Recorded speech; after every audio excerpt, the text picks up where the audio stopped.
Hey, friend. Hey, friend. Oh, girl, we've been busy. I think everyone's been busy. It is a lot happening in the world, and we are going to share some tips around self-care. Likely, we're going to get into that today, but definitely on social media and in our newsletter.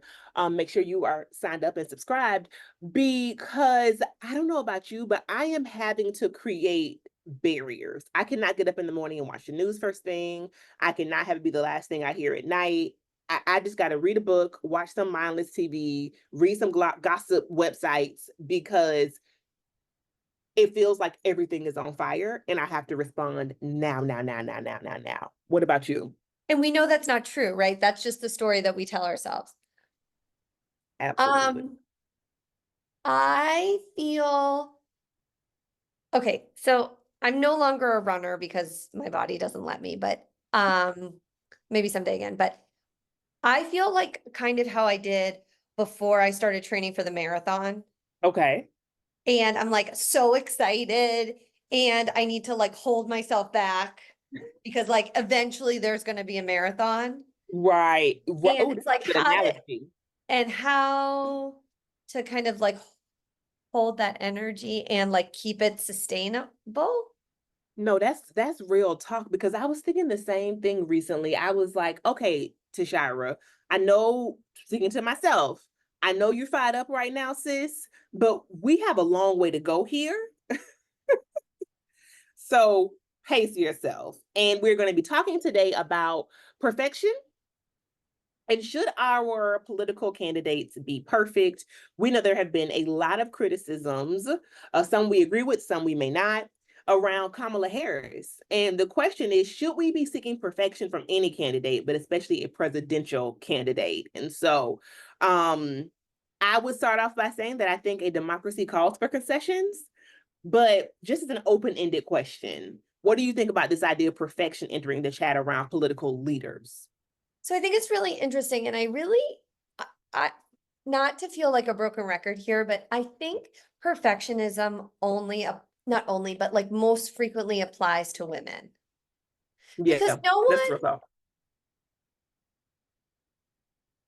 like I don't want to make it about other candidates, but even other candidates kind of with similar political proclivities as Kamala, like have not been criticized the way she has for holding different positions. And I just think about the jobs that she has had, however we feel about them, right? She was a district prosecutor, and then the AG, then a senator from California, then the vice president of the United States of America, and now she's running for president. I don't know if we've had someone running for office who's had experience at those different levels that is substantive, which objectively would make her a qualified candidate. Do you know what I Oh, mean? for sure. On paper. Yeah, for sure. I mean, especially when the candidate for the Republican Party has no public office experience at all. Other And than many being a would bad say business person. is financially corrupt and broke. So comparatively speaking, at the very least, hell And yeah, but an admitted abuser. convicted felon. Uh, but even as a lawmaker, that's a pretty exceptional resume for sure. So, I know that's a long way of answering your question. I think that we should reevaluate what we're looking for when we think about a candidate. I think it shouldn't be perfection. I don't think that is possible. There's no one who's perfect. And I also think that we need to see with which lenses we are placing on that analysis. Is it misogyny? Is it anti-blackness? Is it racist? Is it right? Like, why are we critiquing? And if it is for something, understanding where that's coming from. So I want to get to that. Why are we critiquing? Because when I thought about perfection, I think there's this part around like pedigree, right? And where you're from and what you've done, and you got the house and the car and the kids and da da da. I heard JD Vance say something about Democrats who are childless recently and making a criticism of that, right? Because there's this part that's very superficial about how we just show up in the world in a perfect or imperfect way. But then there's also this part about the positions that people take that I think really got me into this conversation with myself and now with you today, because a lot of the criticism around her, at least on the left, has been around her being a prosecutor and being aligned in that role, right, with what I would call the carceral system. So I know you've heard that as well. We touched on it last week or last episode a little bit, but what do you say? What say you to those people who we agree with on many points, who are saying, nah, you won't fool me. She the police. So I would say that we may even agree with them. For sure. We may not. But I think the loudest voices on the left are going to make the loudest voices on the right win. Mm. And I think we all exist in these echo chambers of the communities that we physically live in, the communities that we keep, our family networks, and our social online networks. Mm. And we talked about this a little bit in the last conversation. I don't think that is reflective of the entire country. As far as that criticism, mm. And so there is no candidate that is going to represent perfectly every constituent or every constituent on the left. And that's what I also mean by perfection. And so when we posed this question during our last talk, one of the things that Dr. Sharon McDaniel said was the reason that we have this idea, and it's even more pronounced now, is because we are being dictated by a like button. And I think as someone who is older than us and who, has been a professional and advocate longer than the internet probably even existed, that is a really important analysis to think about, right? This idea of an echo chamber wasn't always a thing. Now we're seeing our very own individual internets. What I see and what you see is completely different. And what you and I see is more similar than what someone else might be seeing, right? So that's the other thing that's really interesting. And to Dr. Sharon's position, which is so resonant with me, is that how could one individual align with the whole population on every subject? That's real. And so, particularly when the alternative is so dire, right? The alternative is someone who like literally wants to strip away people's rights. And so then the question is, in our own like political convictions, how do we know when to say, okay, this candidate does not perfectly represent all of my interests, but there is enough here that's in alignment to make me want to vote for them, versus just kind of capitulating to a larger system? How if we are dealing with that kind of internal dissonance, how do we make a decision? Well, I think in this situation, to me, it's very clear, right? Like there's one candidate who would rather you not exist and me not exist and my children not have rights and me not be able to walk safely down the street. Like I could go on, right? He calls people who are disabled stupid. He asks people who've passed away in the war or were harmed in battle why they got hurt because they're sissies. Like it's so I don't want to give it even more airtime. It's so offensive that to me it feels like not voting is a vote for Trump. Yeah, and I think we're not talking about, y'all, this is a different place politically. We are not talking about the days of Reagan, the days of Bush. We're talking about a markedly different Republican Party. And for my comrades and colleagues who may be the left of left, what I would say is this is a moment that we have got to put aside a bit of the theory and think about the practice. I said in a live when all of the news broke, we can be radical and we can be realistic. And if some would call my political sensibilities into question at this time, so be it. Maybe I'm not as radical as I thought I was. And that's okay with me too, because my opinion is the only one that matters. But this has been hard for me, friend, as a grassroots organizer, as someone who has studied these things, who's a student of history, who thinks a lot about the socio-political conditions of those who've been marginalized and oppressed, to come out guns blazing and say, now is our time to use the political apparatus as it is currently designed. And to your point earlier about boosting the right, if we fail to move strategically, it is just going to happen. And there is no one who is going to be able to convince me right now, not even white baby Jesus, that there will not be a difference between a Kamala Harris presidency and a Donald Trump presidency. Point blank in the period. So what is we going to do? Are we going to fight fascism or not? Because that's the work. The work is also in the down ballot. So I think we should talk about that. Thank you. Thank you. For folks who don't know, what does that mean? What's the down So to ballot? me, I've heard that term like thrown around, and to me, that means local elections. Right? So your community, your town, your city, your state, who are your legislators, who are your state senators, who's your representative at city council, who's on the school committee, right? Who is the state, the city planner? If you live in a city, like I live in a city, there's a city planner. That person has a lot of power in my city. Yes. Right. County manager. County manager, if you live in a county, right?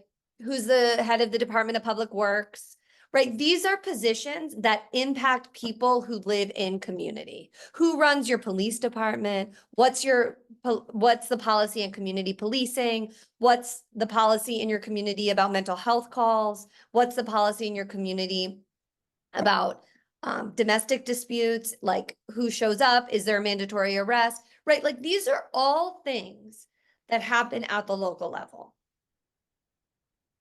Period. And I wonder, what would happen if we truly coalesce and concentrated our power at the local level to effectuate change versus expecting for the president of an entire country to reflect our entire like fabric of what we want to see, the change that we want to see. Because realistically, it's all of those positions that you just mentioned that have more to do with people's day-to-day material conditions. And I mean, I personally, and I want to believe most people would want someone who holds that power, who can decide whether we go to war, who can detonate a nuclear bomb, right? That they follow the law and don't want to upend our democracy, then not. I mean, just hearing you say that is so basic. We ain't asking for a lot. I just, yeah. It just makes me so angry because I feel like we're going to lose on principle when there's so much at stake if Donald Trump wins again. And I know no matter what, we will be okay. We will figure it out, right? But if you love someone who's on public assistance, if you love someone who's on food stamps, if your elders in your life live on a fixed income, if a person in your life lives in public housing or tax credit housing, right? If you go to public school, all of that is at risk. Absolutely. What do you think about, okay, let's shift a bit. So it's this idea about a political candidate being perfect. Right. So I don't think, so I think we can agree that Kamala is not perfect. I can agree that I want someone in the White House who is very serious about transforming systems that uphold state-sanctioned violence and mass incarceration. I don't think that she's that candidate, but I know for a fact that she is much better and the direct opposite of Donald Trump. So that's clear. But again, as I said in the last episode, I don't have to see myself in Kamala to understand what is best for this country right now. I think the big issue that has a lot of progressives in a bonnet, the bee in their bonnet, and as it should be, is around the war in Gaza and what her position will be on that compared to Joe who many would say, and I do agree, has been way too light in his policies as it relates to Benjamin Netanyahu. And notably, Kamala said, I'm not coming to sit behind him. I think she's going to meet with him in private, but she's signaling that she might be open to a different policy as it relates to the war.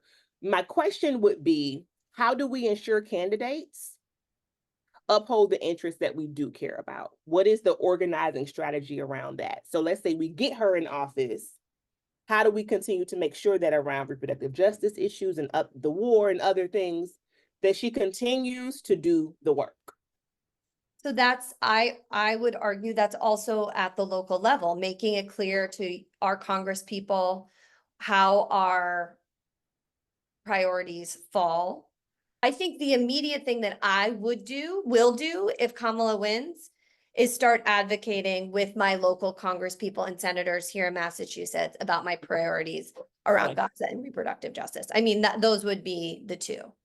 I like that. So that feels like a very practical tip to give to somebody, right? Because we have an executive branch who she would be the head of and a legislative branch. So there are many powers that she has, but they are not infinite. And so we have to get legislation in front of her to sign off on. And so that's where our Congress people come into play. I also think an administration is only as good as the people who staff it. For sure.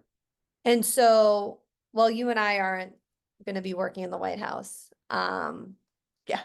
Although we would be fucking phenomenal. Let's just say that. I mean, they could count us as advisors, give Justice like a little corner office somewhere. I mean, we could be like lunch entertainment. Um, Wouldn't that be so good? Like as a staff morale thing to have Justice. Okay, somebody in the Justice, anyway, I'll work that out for us. but I'm also going to be really interested and hopeful that the people who surround her are smart and thoughtful. Hey man. She can't, no, you know, like I think we hold all of these people up, right? As like deities or something. They're just people. They still have to sleep and eat and shower and stuff.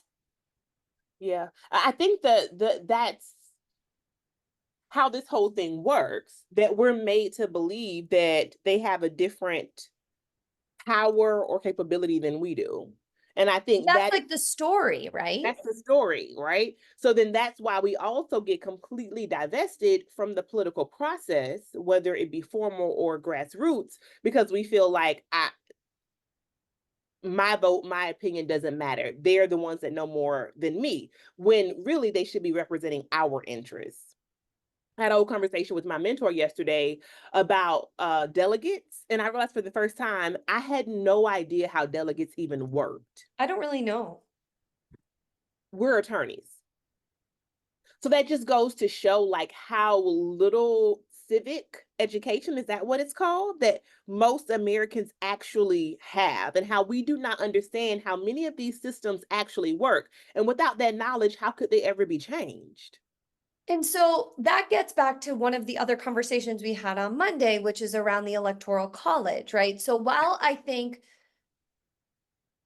the bee in our bonnets, or the bee in some people's bonnets around her record as a prosecutor, around what she's going to do in Gaza, around reproductive justice, all super important, it actually doesn't come down to those people who are voting on those issues.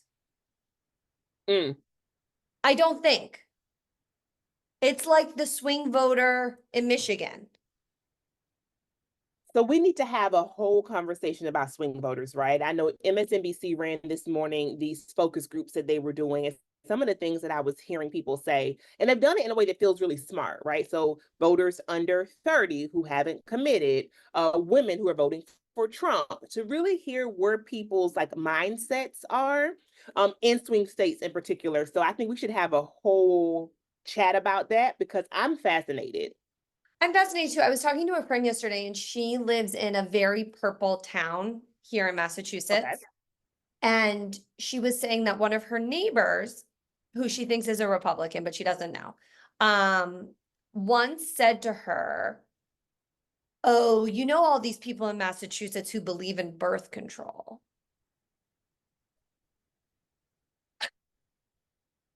Oh, birth control. Like a woman's right to decide I mean, if have and we when gone and back how she's to gonna have children. the early days of Planned Parenthood and the women's suffrage movement? Like, And so, what? well, not to give too much attention to this individual person, but like this idea that like we need to be able to have conversations with people who really are coming at issues, right? Like there is every fiber in my being that says I have nothing to say to that person, Mm-hmm. and every fiber in my being that says I want to have a conversation with them. Absolutely. There is a couple things that I thought were very interesting to your point about wanting to have a conversation. I heard a bit of the focus group as I was getting dressed this morning, the Women for Trump, and I was like, "Oh, I've gotta hear this." Said a couple things. They all said that if Kamala wins, they will not believe the election results. And they all said that she's incompetent and she's just not that smart. So they're already prepared to deny the democratic electoral process, as we know they did before. And she's not that smart. Now, we just ran our resume. If that ain't a Fox News talking point and it's just an all out lie and the truth ain't in it, I don't know what is. She's not smart. She's incompetent. It's what you use to describe this person.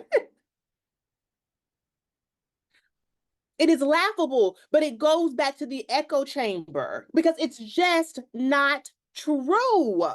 It feels like maybe we all need like a cult reset or something, Girl, talk about that. right? That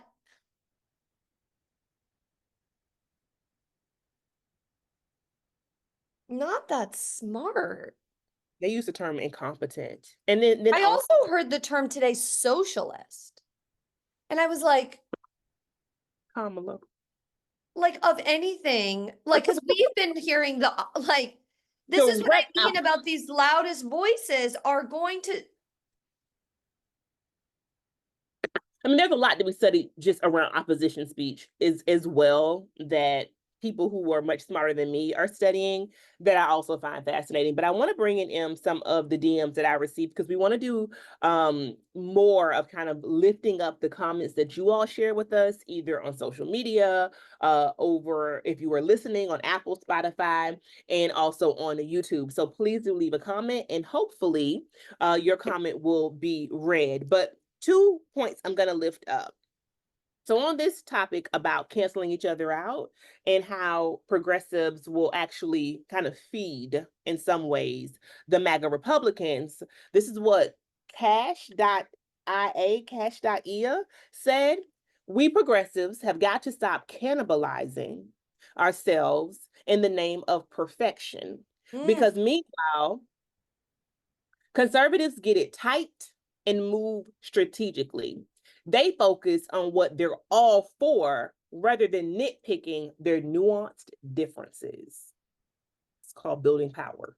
Yes. which is why poor people and super wealthy people are voting for Trump. Poor Because, white people and rich white people are voting for Trump. and I could go on a whole tangent here giving the history of that post Reconstruction, right? And how that was a plot successful ploy by white elites and former slaveholders to create those connections because they saw how poor whites and previously enslaved or recently freed people of African descent were beginning to chum up and understand, hey, you like me, I'm like you. Let's do some things. And white people were like, the rich ones were like, what y'all ain't gonna do is go against us and rerouted the entire thing. So to your point, yes, I saw that loud and clear at the DNC, and I was like, these people actually have nothing in common. You mean the RNC? I mean, the RNC, but are being made to believe that they do. The next comment is by Abba Edwards, and she is our friend from across the pond. And so I love to hear people who do not live in the US speak on this topic. She says, as a Brit observing from across the pond, I can see that the far left doesn't understand that the radical change they seek cannot be done overnight / with this election. Stave off Project 2025 and Trump now. Use the next 4 years to get organized, as you said, starting with voting progressively at local elections and at a congressional level. Their dream of a utopia blinds them. And that last part, girl, shifted my wig. I said, oh God. I said, is that me? Who said that? I said that. I think both comments are brilliant. I think I do too. we are asking people to dream and to reimagine. And I think the difficult part is that we have to be able to walk and chew gum at the same time right now, and that there is a nuance that many of us may not be comfortable with, that we have to be courageous enough to sit in. I also think that we can be courageous and thoughtful about sitting in community with people that we don't perfectly align with. Thank you for that. I think it's hard. I think it's uncomfortable. And I think the internet has made it harder. And I would challenge us to think about the people in our lives who we love, who we know we don't have the same political sensibilities with. I mean, I have conversations every single day with family members who will tell you that they don't agree with same-sex marriages. I talk every day with people who toe a respectability line. I was having a call with someone yesterday and I was like, look, I'm not the person to advocate for dress code reform within your school district because they're going to see me and know right away I don't think like them. So you need to find someone who can speak that language. Every day we are in conversation with people, hopefully in real life, who we love, who don't think identical to us. Why would we want, I mean, I know this is like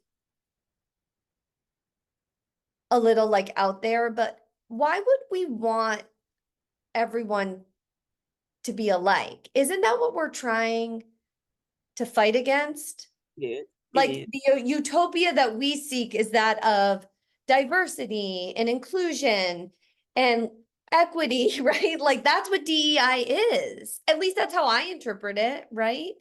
And so that also has to include different experiences and different approaches and different responses to different systems. How could we expect all to be perfectly in alignment?